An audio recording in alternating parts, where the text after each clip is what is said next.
And good day, good night. Welcome to Soccer Today for Friday, February 21st. I'm Kevin Laramee, joined by Duane Rollins. As always, Duane, we're 8 days away. 8 days away from Major League Soccer's regular season, their 25th.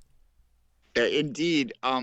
It kind of feels it's kind of disappointing that there's not anything this weekend after you gear up with the CCL for several days in a row. Then you're like, well, what do you mean I don't get to watch MLS action? And I'm kind of really eager to watch MLS action after watching the CCL this past week. I feel the same. I was like, all right, so this weekend.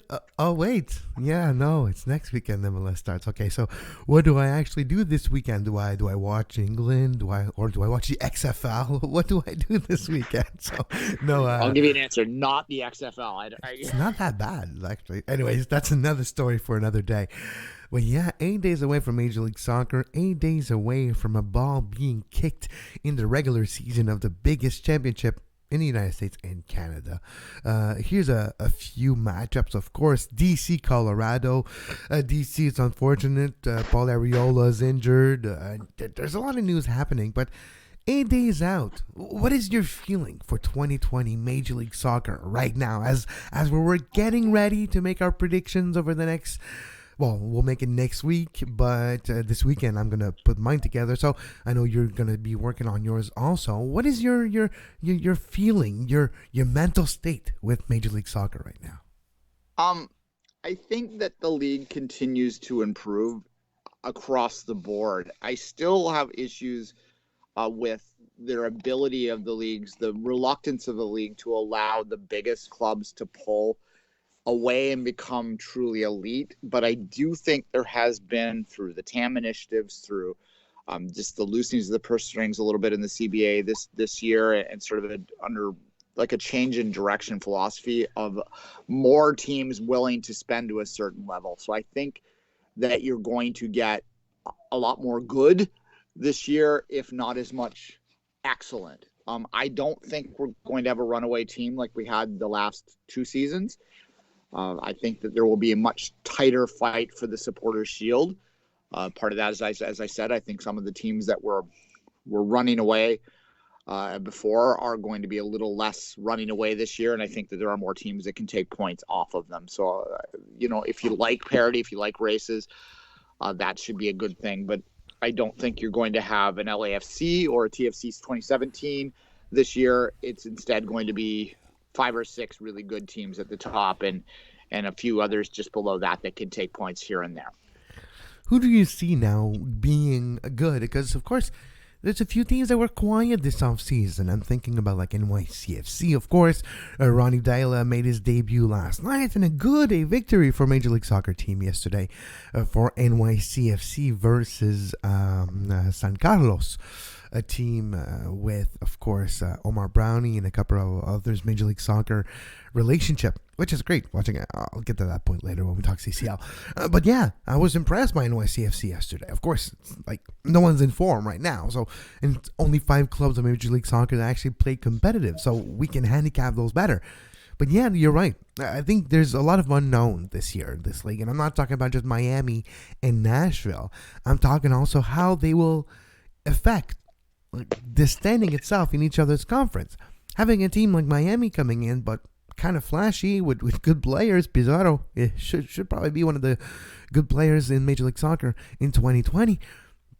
So you do have a sense that it's kind of more open, and maybe have a feeling, before here, let's use a topical example. Last week was Daytona 500, right? So before a big race like this, everyone feels they can win. And I kind of feel like this year, every team, at least 8 days away, feel they can maybe win this year. Yeah, and that, of course, is Major League Soccer's preferred MO, right? The parity, any team can win any given Saturday type thing. And I think they're closer to it this year. Now, there are still tiers in this league, quite clearly. You're going to have your LAFCs, your Atlantas. I think Toronto's in that mix. Seattle's in that mix. We're not too sure what the Galaxy are. Galaxy have the money to be in that whether they are or not, dependent on whether or not you think Chicharito is going to be a dominant player this year. Eventually, you might have Miami join that. And I actually do like Miami's build. And I think it's important to note that they still have a DP slot available to them to purchase in the summer when more of these players will become available. Yeah. With a big Manchester. name, like a big name linked to David Beckham's past, maybe, or something, like a Paul Pogba or something. I don't know. I'm just thinking out loud. But yeah, I mean, look, to speculate a little bit, that's to say the CAS ruling goes against Manchester City. You might find a willingness of a Sergio Aguero to leave a year early, right? Like there might be things like that available to them that they might investigate in the summer, and you could potentially see that team ending this year much different looking than they are starting. And I'll tell you what, if Sergio Aguero comes to MLS, like that's a game changer, right? Yeah. Well, now, yes. If he comes to MLS next year or this summer, yes. If he comes to MLS in 5 years, then that's different. Yeah, no, exactly. And there has been some suggestion that he might be open to something like that. Look, I do think you'll probably have a few teams that'll stop short. I'm not saying it's going to be top to bottom like your Chicago Fire are going to be competitive type thing, but or your FC Cincinnati's. There are going to be bottom dwellers in this league. Hell hasn't frozen over yet, Yeah, There's only so many hell things is real, but it's not frozen. Yeah, exactly. I'm looking forward to the season. Like, I mean, watching these CCL games have given me a real taste, but it's very difficult to sort of take much out of them because of the time of year. And there might be some people out there that are very. I always find this time of year interesting when I'm interacting on social media, because there are three types of North American domestic sports fans and soccer fans in general when it comes to Major League Soccer. There are those that just love it, love their team, and want to support it and want it to do well. On the opposite end, there are those that are very angry about MLS, pro-relative USA people that just want it to fail and crash. And then there's kind of this middle ground of people that are often a little bit bitter about it and like to get angry at MLS's failings. And I'm hearing a lot from those people lately who think that it's an excuse that MLS teams aren't winning these games in the CCL. And I can't help but thinking in a generic way, and I don't respond to all of them because it's pointless at points, but I'll respond to them here. It's like, are you new? I mean, of course they're going to struggle this time of year. It's February, for God's sakes. That's not an excuse. That's how the world works. Is it your first season? Is this your first time? Yeah. I mean, look, we talk about NYCFC, and I think they are a little bit underappreciated. They're a pretty solid team across the board. They lack that. It's ironic, too, because when they started, you would have thought they would have been a team that would take that big name approach, and they did for the first little bit. But now they have very much I'm sure that the Red Bulls fans and NYCFC fans won't like to hear this, but they kind of seem like the same team to me in a lot of ways. And how they sort of build through, like, kind of players of the same level across the board rather than big names. And their DP signings are more towards trying to find value than they are trying to find bang. And that's an interesting sort of thing to me. Like, they are built very similar, like both NYCFC and the Red Bulls. Our Red Bulls have a little more advantage on the academy side, but they looked good last night against San Carlos. But I'm not sure San Carlos would have beaten a CPL team last night either. So you're not wrong. When I saw Omar Brownie come in at the 53rd minute and start to just light up the pitch and be like, "Oh my lord, if he is a lot better than everyone, they might have a problem." No offense to Omar Brownie, like he has talents. He has a few, I say talents with an S because there's many, but to me it's the work ethic, it's the behind the scenes that we're lacking. And when you come to a city like Montreal, I guess it gets exposed. It's a different type of lifestyle. It's a different lot of things. So we're not going to put too much pressure on Omar Brownie, but just him on the pitch last night on a dead ball, doing like amazingly. And we've seen him practice dead balls last year with the Impact, so I kind of know his talent there. But you see his influence on the game last night, and it does give you a level of where San Carlos actually is. San Carlos were playing in the stadium of Liga Deportiva Alajuelense, the team that actually played against the Montreal Impact in the 2015 semifinal of the Concacaf Champions League at Estadio Alejandro Morero Soto. That's why the stadium was familiar if you were watching last night. We'll get to the CCL in a few minutes, but just to wrap up, Duane, in our 1 week away, 8 days away to be precise, I'm getting excited also, but I'm thinking that on top of this year being open, I think we don't have all the answers yet. Usually we have an indication of the big powers in this league. The indication of which team is going to go after which player, which team has a big name or something special. And I think this year, maybe it's influenced with the CBA that was just ratified 2 weeks ago. Maybe it's not. Maybe it's just a money aspect and general managers, sporting directors realizing that spending a lot of money on DPs might not be the most effective way depending on where you are in your cycle. I'm just thinking we don't have all the answers yet. I feel like a lot of rosters in Major League Soccer aren't even finalized yet, and they're all missing pieces. I think it's going to be maybe the most difficult time for us to do our predictions in 7 years. Perhaps. I mean, some of those early days were kind of difficult too. I think we're getting back more towards that. But LAFC is still very, very good. Seattle is still very good. TFC, I think, is still very good. Atlanta, I think, despite the changes, is still very good. You can still kind of categorize teams. But as you say, there are questions with all those 4 teams I just listed there.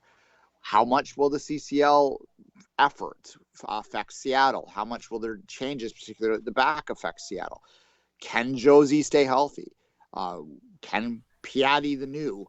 Can he be healthy this year? The other one. Yes, Piatti the new. At least there's only one in the league now, so you can only. It won't be that confusing. Yes, I know.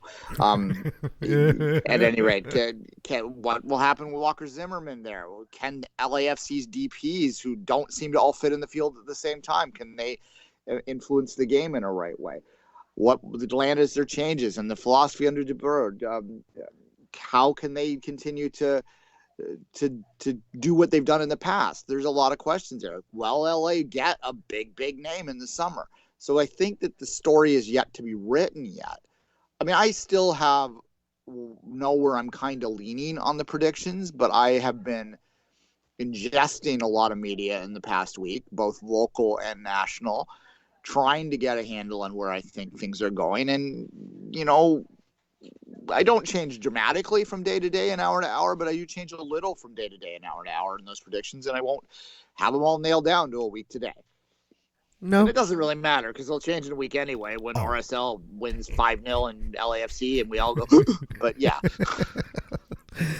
We're laughing, but there's a really good chance, I can see even San Jose beating Toronto in the opening game just because the travel going. We forget, right? We go to the playoffs, we go to the off season. We forget the intricacies of a Major League Soccer. Every year we get surprised. We overestimate some teams. We forget about travel, and then we all face the same wall of, oh yeah, it's true. The effort we see in CCL is different than what we see in Major League Soccer. Players do have in mind that there's a whole season you have to stay in shape for. No, so we're 8 days away from Major League Soccer's first kick of the ball in 2020 regular season. DC, Colorado at 1 p.m. Saturday. Duane, and of course we'll have way more time to talk about it, talk about the news. There's going to be more news before we start the season. Something's going to happen. Someone big's going to be injured. Someone's going to make something. Someone's going to make a stupid decision. That's what happens 7 days away. It's getting real, folks. It is getting real in Major League Soccer. We're going to take a small break. When we come back, we'll wrap up week 1 of the Concacaf Champions League. You are listening to Soccer Today. Follow us on Twitter at Soccer Today SPN and like our Facebook page, facebook.com/Sports Podcasting Network. You can find the podcast version of all the shows we do on iTunes, Apple Podcast, Google Play Store, TuneIn Radio, iHeartRadio, and anywhere you get your podcast. And we're back on Soccer Today. Hope you're having a good Friday morning. And we'll be talking about the CCL in just a moment. If you like to support what we do here at SPN, go to our Patreon page, patreon.com/Sports Podcasting Network. Already 5 shows have been published on the premium podcast feed this week. Interview with Paul Stalter, an exclusive interview that Duane and I did do earlier this week with the Canadian Soccer Hall of Famer. legend of this sport in Canada, and of course, New York 9 Football Club assistant coach in the Canadian Premier League, member of the 2000 Gold Cup, winner of the Canadian men's national team. That and much more on our Patreon page, patreon.com/sports podcasting network. Duane, the CCL has wrapped up leg 1 of the round of 16. 5 MLS clubs have played this week. We have learned a little, but we haven't really learned a lot either. Let's not forget, it's the CCL. Mexican clubs always only come to play in the second half of the second leg, usually. But what have you learned so far this week? That it's February. Look, that's a bit flippant, but what I have learned is that the MLS teams, even Seattle, who did actually spend a great deal of time preparing for this and has indicated that they are going to prioritize this, even they did not look fully fit last night. This is the first year under this format that we haven't had an MLS v MLS game in the round, and I think that when we look back to Toronto's run in 2018, they greatly benefited from that, because really the pratfall for MLS teams is often early. Yeah, and Colorado, well, it's Colorado. Well, yeah, Colorado was very fortunate to finish as high as they did and claim that spot the year before, and they did not literally put an effort into it. They said it in the press code. They weren't trying to win it. So, no. I mean, KFC kind of had to buy through that first round. They had to go through the travel and all that sort of stuff. I don't want to relive this too much, but it certainly does benefit a team to draw an MLS. The two MLS teams that draw each other can often benefit each other. Now, NYCFC might have that advantage now because they have a big number going into the second game. They don't have to worry about the fitness, but even they did not look fit in the second part of that game. When Normal Brownie was scoring goals from distance, right? And this is my take on Brady real quick. Sorry, go ahead. No, go ahead.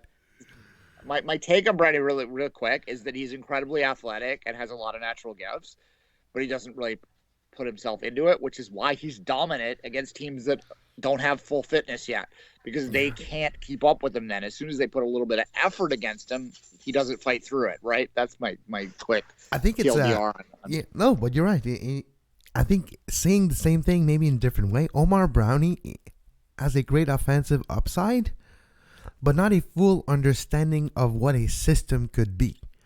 And when you look at the type of teams and the type of football that is played in Central America, in Costa Rica, in Honduras, in Salvador, and in Mexico to a point, tactically speaking, the system aspect is not as important as it is in North America. He had a lot of trouble adjusting to Rémi Garde's system. Granted, a lot of players had trouble adjusting to Rémi Garde's system, but that's just one of the idea. And yeah, Omar Brownie was influential yesterday. And if it wasn't for Marcus Haber and a penalty, not Marcus Haber, that's the Canadian. Haber. Haber. The Haber, other one. Yeah. The other Haber. Haber. I'm French Canadian, please. So Haber with his hat trick and the penalty, if it wasn't for that penalty or this game could have been really different. It wasn't like it was a big performance by NYCFC and how quick it started. But 5-3, they come back like 3-2, a 3-2 win for San Carlos in Red Bull Arena.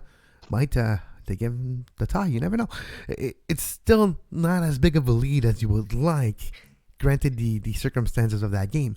But just to give you an example, in all the games this week, there weren't really any blowouts. 2 goals is the maximum differential in all the games here played in the CCL this week.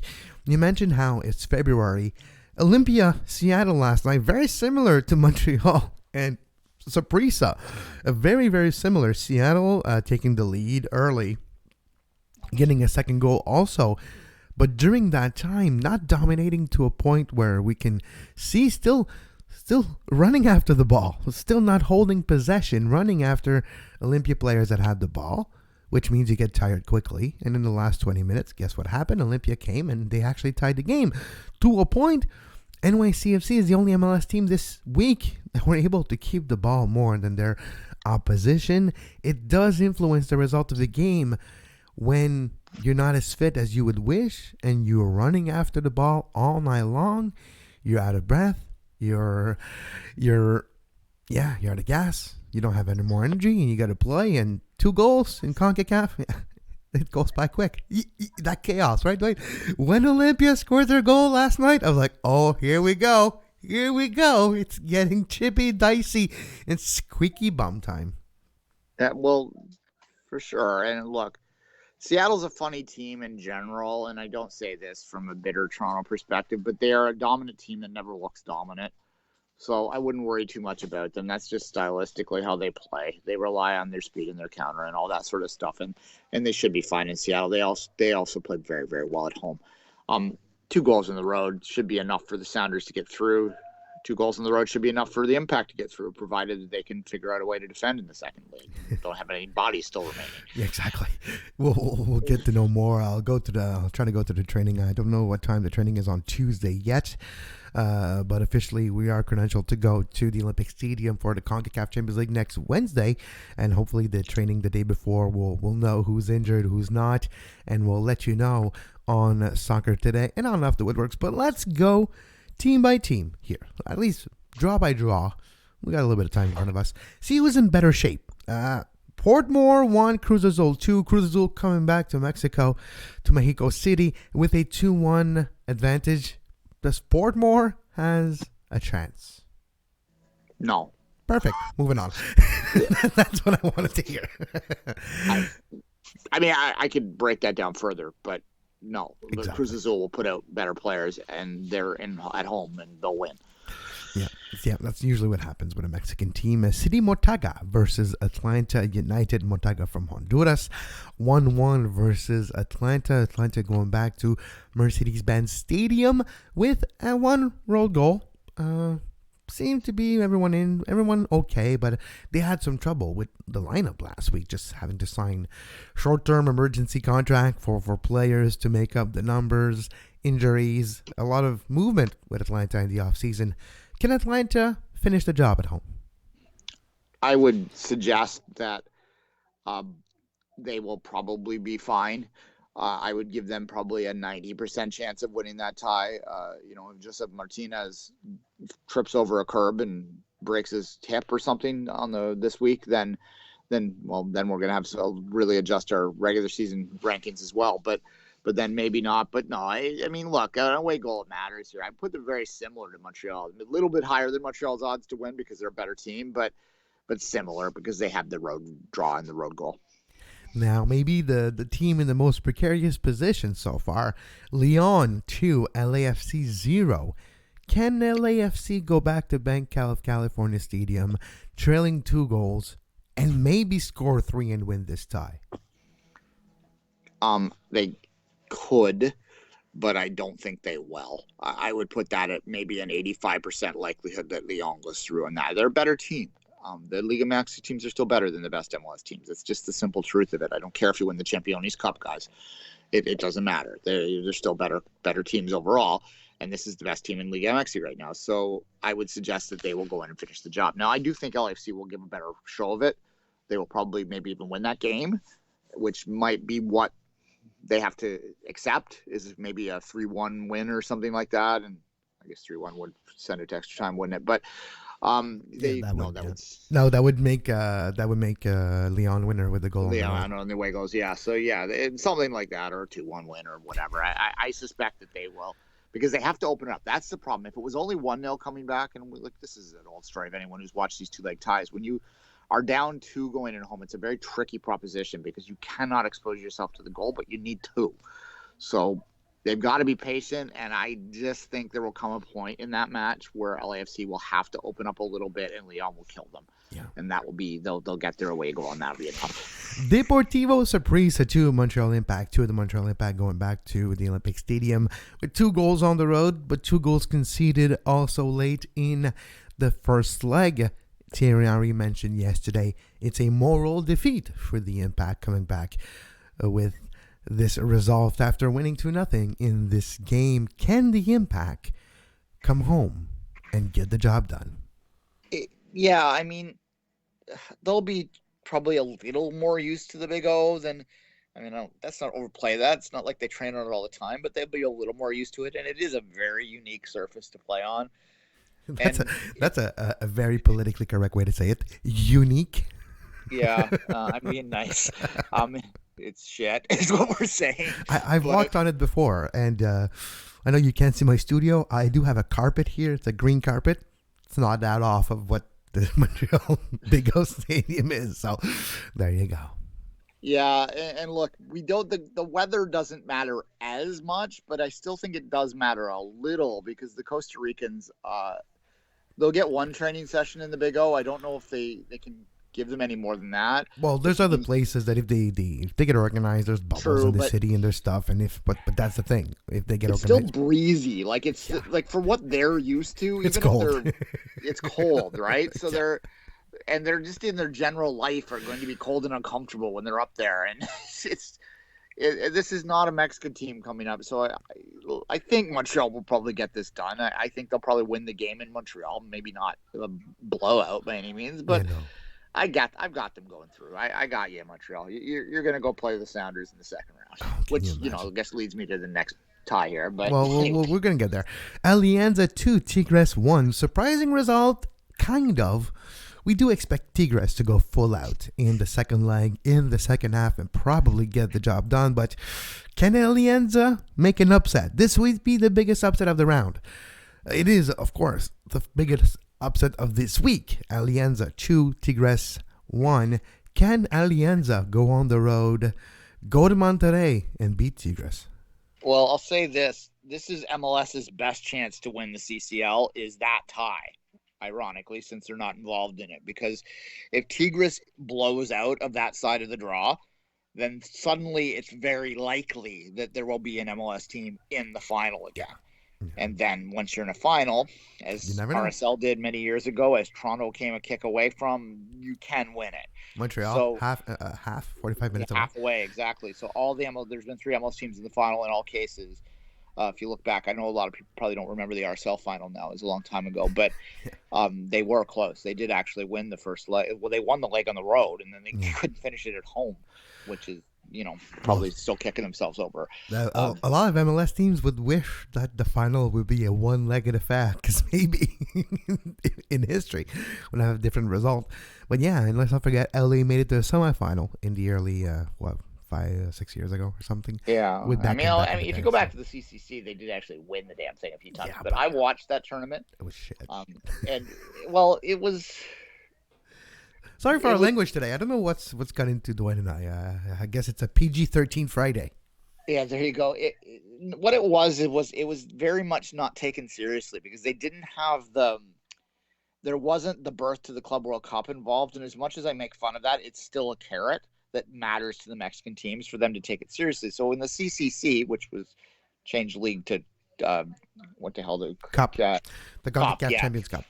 Yeah, they would play a 1-week tournament. So you would play on the Saturday, Wednesday, Saturday. And it was just 3 rounds and, you were eliminated or you moved on. And I think there were some placement games. So everyone played 3 games. But nonetheless, they didn't actually put all their effort in. And even still, they still won the damn thing most often just because they had so much more talent back then. Because we're going back to, 2005-06 was the last time they played that thing? The first iteration of the Concacaf Champions League was 2008-2009. So before that was the Concacaf Champions. I think there was 1 year of no tournament. There was. I believe because for sure there was because I am remembering it now. The last time I watched that tournament was the year before Toronto entered the league. So it must have been the 2007 season. TFC entered in 2007 was TFC's first season, so it would have been 2006. But there was a hiatus, and then the Concacaf Champions League was put into plan and started in 2008. Yeah, and it was different. Qualifying process for it, so they skipped the year, and that was Yeah, exactly. Let's continue here. Comunicación Club America, a 1-1. Kind of a moral victory for Comunicación at home versus one of the best, if not the biggest club in the CONCACAF region, Club America. Club America going back home to Estadio Azteca next week. Any chance Comunicación can do anything here? See above. Same thing. Mexican teams they'll just put the pedal down and get by them. I mean, these are better teams. This is like asking whether, I remember when I played high school basketball, it'd be like asking whether we were going to lose to the grade 7 team across the street. Sure, if we were, drunk, hammered, and hangover the day after someone's wedding, and maybe the 1% chance. Famous 1%. But by and large, not that we were global superstars, but we were going to win that game. And it's the same thing, really. Yeah. San Carlos, NYCFC.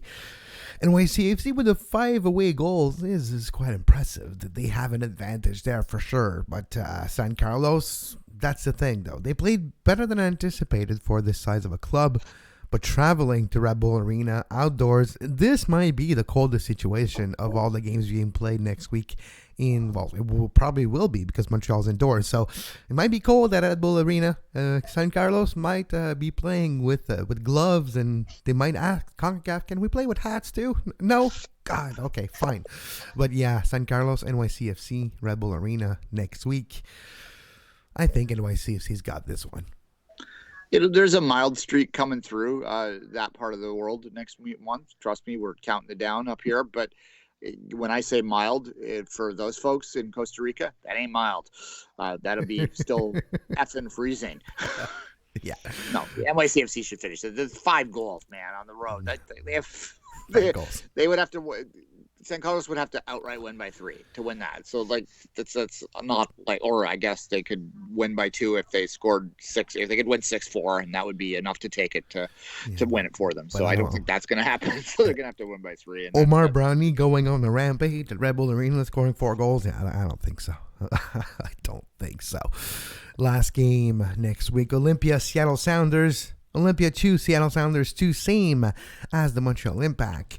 Can Seattle go back to CenturyLink Field and beat Olympia, or get a draw? At least get their ticket for the quarters. Yeah, I've already sort of predicted this. Seattle should have enough at home. They're a very good team at home. And as much as they slipped up a little bit last night, it's in line with everyone else. And that 1 week, this early in the preseason, for you or I, Kevin, 1 week on the treadmill is not going to make a huge difference. But for these folks, elite athletes, that makes a big difference a week. A month wouldn't make a big difference. A year, maybe. I've done that before. But you're right. A week of training, like, the clubs are not built to peak at CCL, or if they were, they failed. They're made to peak next Saturday, at least starting next Saturday. On that note, Duane and I will take the weekend to put our thoughts together, to write down who do we think is going to have a good Major League Soccer season, put our predictions together, and next week, our annual MLS prediction show, a once-a-year affair that happens, once a year. And Duane and I do it for the 5th time this year, and that will be a fun show to watch later this week. Of course, there's a Leagues Cup that was announced yesterday. There's no rush. We'll talk about it next week for sure. And until then, make sure you follow us on social media at 24th Minute for Duane, at Kev Laramee for myself, and at Soccer Today SPN for this show, live Monday to Friday, 11 a.m. Eastern, 8 a.m. Pacific. And as always, until next week, have a great soccer. You can find the podcast version of all the shows we do on iTunes, Apple Podcast, Google Play Store, TuneIn Radio, iHeartRadio, and anywhere you get your podcast.